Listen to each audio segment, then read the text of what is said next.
episode of Biography of Full Body Tattoo. I am Lucien Gray.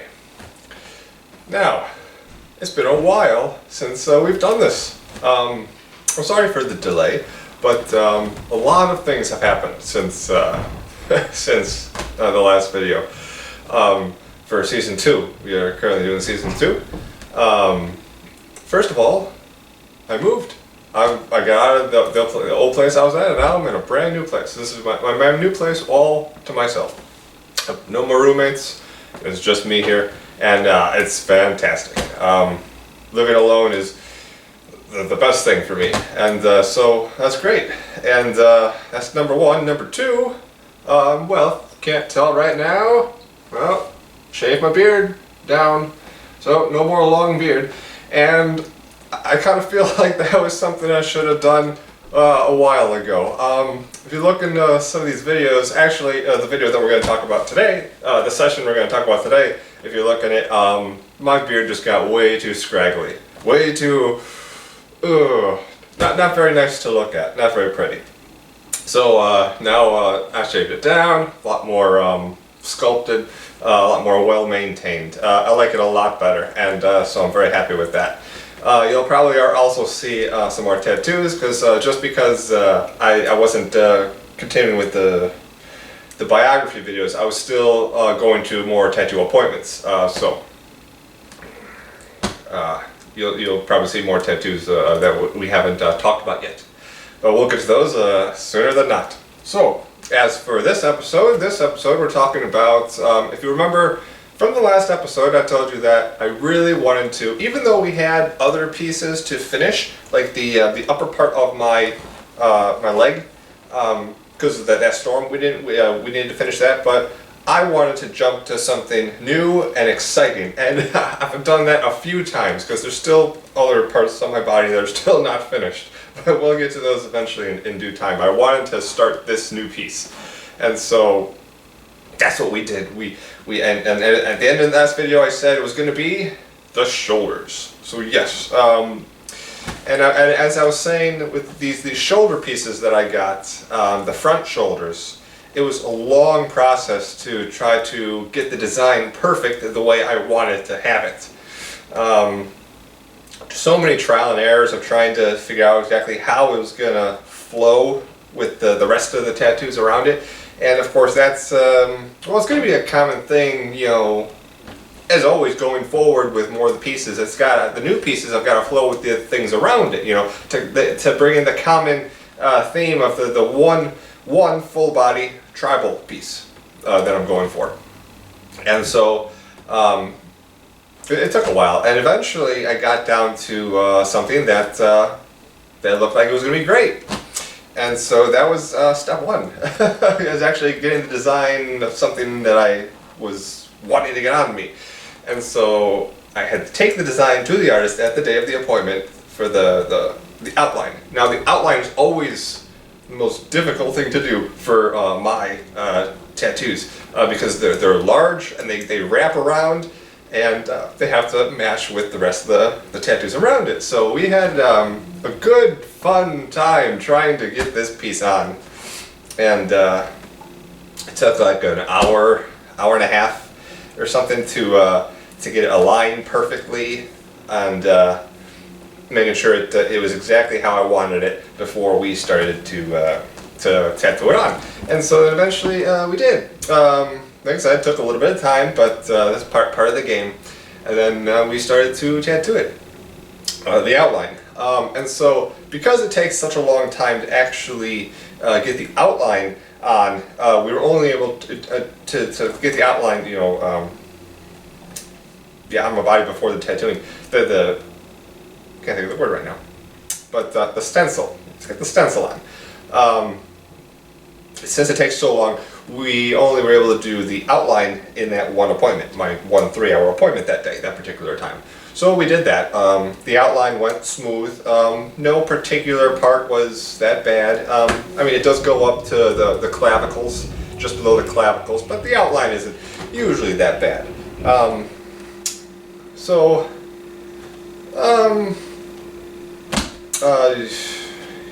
he finished it, he wrapped it, I went home. The outline just wasn't, it's not much to talk about, other than, you know, there's not much discomfort at all, trying to sleep. It healed up nice and fine. I took care of it. And that was that. So we are actually going to now jump to the next appointment, which is the fill-in of the shoulders, which is a little bit more interesting, as fill-ins typically do. So I go in to my next appointment, which is probably a month later, since I usually do like every month I'll go get some more, another 3 hours done. And you know, I go in there and I'm all excited as usual, all excited to start the fill-in process. And we basically that. I sit down in the chair after he got ready, and he just went to town and started filling it in. And you'll see some of the procedure at the end of this video. So still, nothing really about this one was discomfort at all. You've heard in some of the other videos about certain places on my body that did have discomfort. This one, not so much. Now it starts at the just above the elbow, and it goes up to the top of the shoulder, and then it curves around to just under my clavicles. Well, what am I standing here to describing it for you? Let's show you. Oh, let's see what we got here.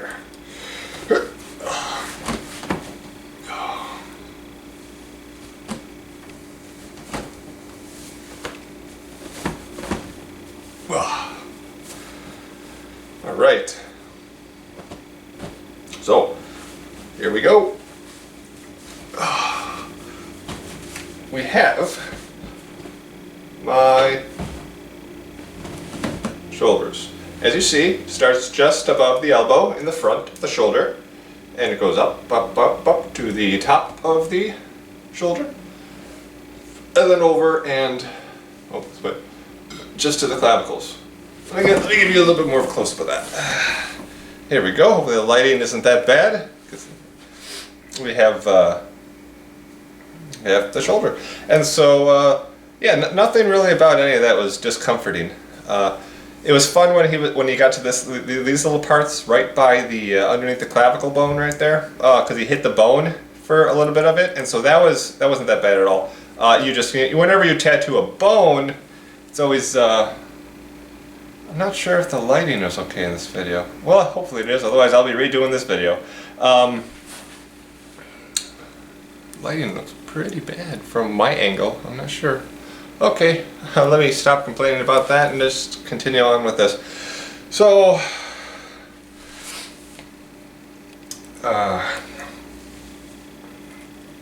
whenever you tattoo a bone, that's what I was going to say, you feel the vibration all throughout the bone. And it's a really interesting sensation whenever you get tattooed on a bone. And so, you know, I felt my whole clavicle vibrate. So that was interesting to say the least. Interesting to say the least. And so there we go. We got the shoulders done. So I guess we'll just. He wrapped up the shoulders as best as he could, wrapping a shoulder, and then I drove home. And the drive home, typical drive home. You got the same stages where, you know, it's just slowly, progressively gets worse and worse as I go until I finally get home. And then I can take off the wrapping and then relieve the pressure, and then try to somehow find a comfortable way to sleep. Now, sleeping, you can see it wasn't that bad. It wasn't too difficult because there's nothing really. I'm not sure if I slept on my side or not. It was a couple of months ago. Can't actually remember. Obviously on my back for a lot of it. I think I did actually lay on my side. I don't know what side it was because we did do both of the shoulders at the same time in the same session. So I guess I can't, since I can't remember too much, it must not have been bad. It must not have been that bad. So that was the shoulders. Pretty standard, but I guess what I want to say now is that I am very happy with them. I'm very happy with my shoulders. They like I said, it was a long piece to actually figure out to complete. And yeah, let's talk about that. It actually flows really nice with all the rest of my tattoos. Okay, now I gotta take this off. You can just see the how it flows, how well it flows.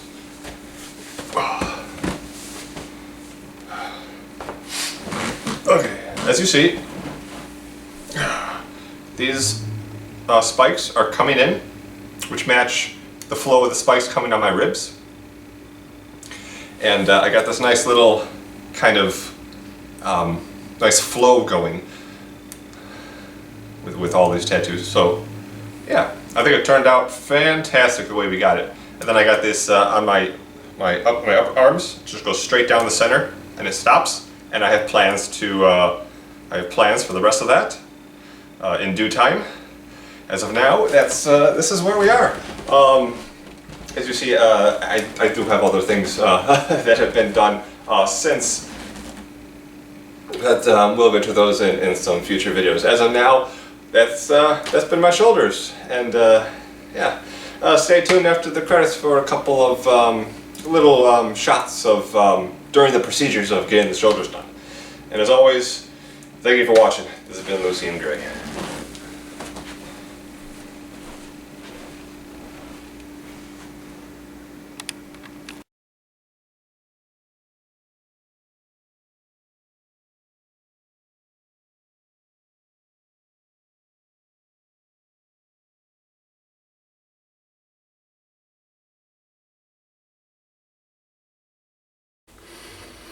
Hey, how about a little tour of my brand new home?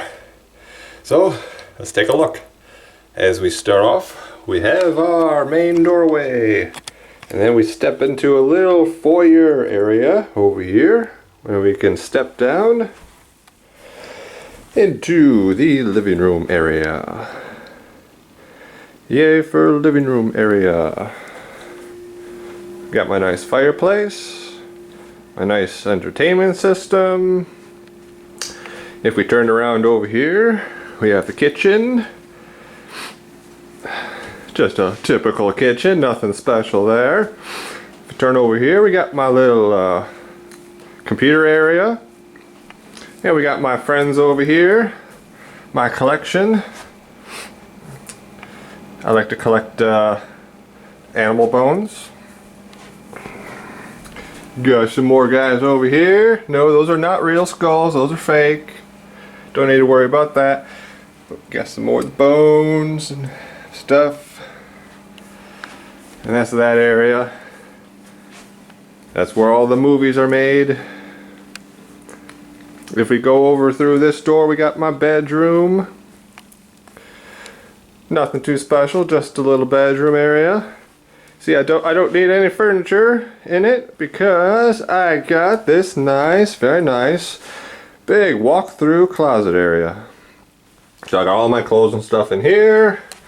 And of course, if you go through this door, we have the bathroom. Of course, just a bathroom. Nothing special there. But then if we go through this door over here, voila, we're going through another hallway.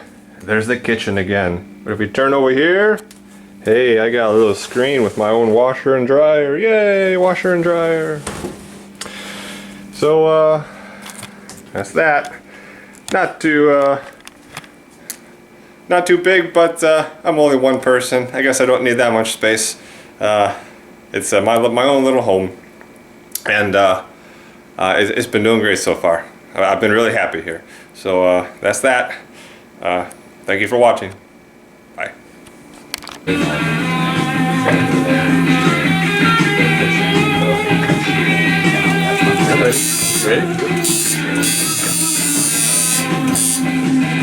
Yeah, close it tight.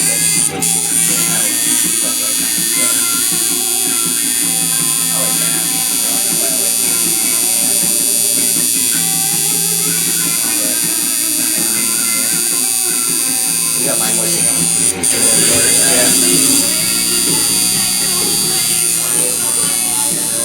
Anyway, I got a funny story though. Oh yeah. So I started to go for walks because walks are nice. They're good for you. But on the fifth day, 7th day or something. Yeah. And I ended up almost being assaulted. And a bunch of cop cars called surrounded me. There was a bunch of neighborhood kids playing around this complex, and they noticed me. Like, oh, look at that scary guy over there. And so then I kind of just like stopped for a second just to freak them out. And then I kept walking. But they were like following me. They were like kind of taunting me. Like, what's your name? And so then I just kept walking. And then I get to the corner, and then I noticed that there's an older gentleman looking at me in the corner. So I'm gonna go over there and say hi to him. But then I walked towards him, and then he walked away on his cell phone. So I'm like, okay, I'm gonna walk away then. And I keep walking, and then like a couple feet later, like a minute later, I noticed 3 guys coming after me. Like I'm going the other day. And they're walking pretty fast. Like, hey, what's going on? I walked past the street into the light, a light post. And they caught up with me, and then they're like, "So that was the funny part." Right when the guys came up, a car pulled up, and some deranged woman got out of the car and said, "You fuck! What the hell are you doing? Get away from my kids!" What? Yeah. And then her husband grabbed like, "Don't assault the guy." That's the funny part.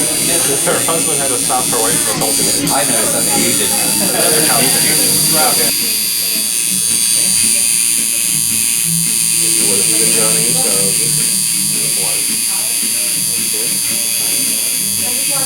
I go back and forth between Razorline or no Ratio.